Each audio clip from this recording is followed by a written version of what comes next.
कोठ आछ मामा मो ना वैष्णवी गौड़ मु गजपति पार्लाखी मंडी आसी। बहुत बढ़िया लगुच तुम लुक टा मते बहुत बढ़िया लगुची थैंक यू।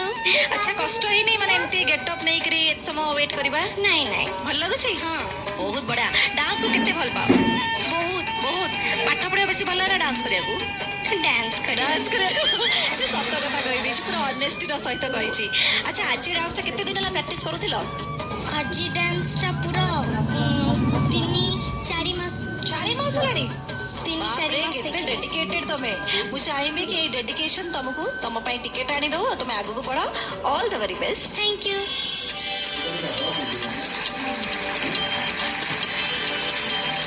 जय जगन्नाथ जय जगन्नाथ कोडु आछो मु गजपति पार्लाखी मंडी आसी। वैष्णवी तमे ना बहुत सुंदर देखा जाउछो थैंक यू मैम। तमे जो कॉस्ट्यूम पिनछ जो प्रॉपर्टी धरछ जो फूल लगेछ बहुत